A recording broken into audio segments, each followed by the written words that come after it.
In an unprecedented detonation severing the very soul of Britain's ancestral royal lineage, the anguished heir Prince William has abdicated his sovereign duty in a scorched-earth defection, abandoning his cancer-stricken wife Catherine and the Windsor throne itself. The Duke of Cornwall's earth-shattering renunciation of the monarchy came after months of escalating inner turmoil and despondency over feeling kaleidoscopically trapped between the slowly asphyxiating death spiral of his beloved spouse at one side, while simultaneously suffocating under his duty-bound father King Charles III's increasingly erratic behavior and bitter obsession with reforming the crown's relevance on the global stage at all costs. There's only so much soulful torment any man can bear before even the hallowed Hayes weighing upon a royal heir's spirit buckles completely, William confided through tear-stained words in a shocking farewell video message to his remaining loyal staff across Kensington Palace estates. How does one reconcile losing their entire core reason for existing, their heart's eternal love light and future's bright horizon of hopeful joy, even as forces still conspire on all sides, bleeding you dry emotionally until you're a mere harrowing shell? The harrowed Duke's apparent mental dissolution reached its breaking crescendo after months waging an increasingly lonely internal war against the slow-motion vivisection of human misery, surgically dismantling his every remaining psychological sinew. Even as Catherine's brutal clinical battleground against metastatic breast cancer descended into another hellish new depth of reckoning, William found himself being ever more emotionally severed at the root by his sovereign patriarch's uncompromisingly rigorous public affairs calendar and grandiose designs. In my darkest isolated moments, maintaining night's vigil besides Catherine writhing and moaning while her body further surrendered to chemotherapy toxins, I longed only for the tender solace of family beside our marital death spiral, he lamented in a voice already audibly fraying from anguish. Instead, I soon discovered Clarence House had scheduled another onslaught of soul-crushing royal duties and choreographies at the other end of the country, my presence an utterly extraneous mere appendage to whatever political theater was unfolding that fortnight. Indeed, aides describe William feeling whipsawed and increasingly untethered over the jarring contrast between maintaining the most hallowed deathbed vigils beside his wife's withering frame at one moment, only to then soon turn jetting across the British Isles again for another endless pageant of meet and greets and ceremonial charades.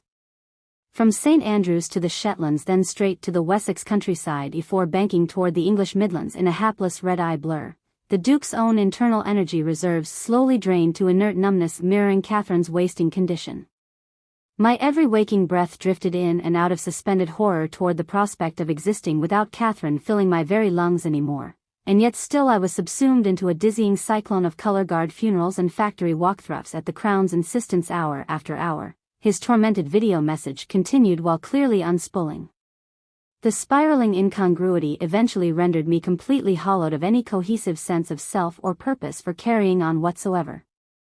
I just blacked out into static numbness while the world seemed accelerating unstoppably around me. Buckingham Palace aides acknowledged that as Catherine's once vibrant and life-affirming radiance deteriorated precipitously under cancer's insidious vice grip over 2022, William first began withdrawing emotionally into an almost catatonic state of pure preservation. What flickering remnants of sunshine still reflected in his eyes soon dimmed into hollow pits, struggling to maintain consciousness beyond his death watch duties. His meals went entirely untouched and weight plummeted as the Duke of Cornwall fell into the abyss of grieving his soulmate's demise even before her corporeal death finally arrived. We've all borne heavy witness to the most sacred vigil weighing upon Christendom's royal defenders past and present, yet none of us eldered staffers having century-spanning memories can recall a state of human anguish so wrenching as William watching the living aurora fade behind his wife's eyes, recalls Buckingham's eldest groundskeeper nonagenarian while reflecting on the prince's hollowed condition emerging throughout spring. The wasting of Catherine's inner spirit proved far crueler than disease's mouldering of mere flesh alone ever could. Our Prince of Wales completely deteriorated in eerie tandem with his soulmate's disintegration from within. The first faint distress signals surrounding the Duke's faltering psyche initially began as abnormal outbursts against even his most faithful palace men and ladies-in-waiting over perceived indignities against the dying Catherine's daily comforts, no matter how trivial the oversight. However, the hairline fractures in William's rattled temperament only proved premonitions of a deeper fissure lurking beneath the floorboards.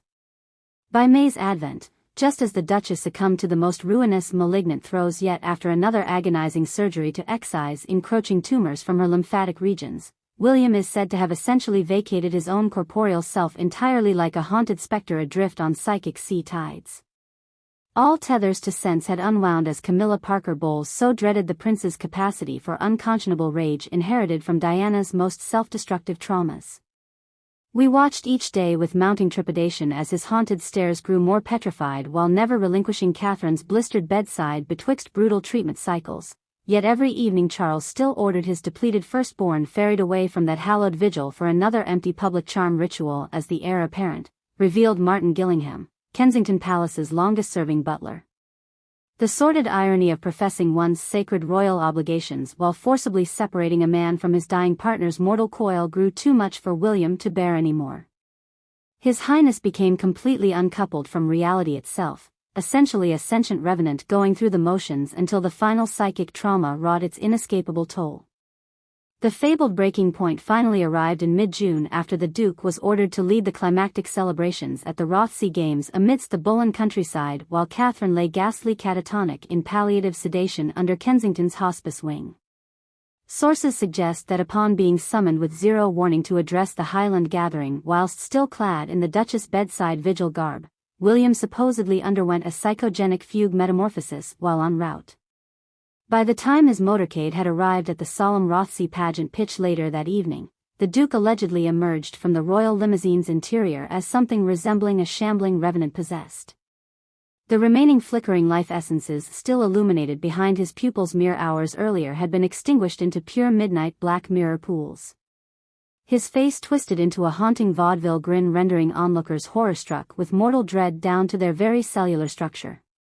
We knew the moment His Highness first descended those car steps that this was no state he should be appearing in public like this, yet the king's planners pressed forward with the events at any psychological cost, regaled one Bullen local eyewitness from that eerie accursed evening. A loud sepulchral wheezing emanated from William's lungs while trudging towards the gathering sight like an undead ghoul summoned forth from black magic's foulest pit. His fleshless grin exuded enough visceral dread to wither crops from the field itself had the winds carried those vapors. Despite initially stoic cadres of honor guards carefully positioned to shield and spin the prince's unsettling grand arrival, the Duke's thousand-mile stares transmitting pure possession from another plane eventually proved too unnerving even for Scotland's bravest men to abide. As William accepted the ritual sword of state while looming over the ceremonial Rothsay Grand Cross induction beneath a blood-orange-drenched sky, the final threads of his sanity and psychic energy quite literally evaporated from his vessel. According to jaw-dropped testimonies from multiple petrified witnesses at the scene, the Duke of Cornwall simply collapsed ragdoll limp onto the ancient ceremonial dais while the overhead storm clouds unleashed a torrent of hammering rain and lightning strikes across the gathering.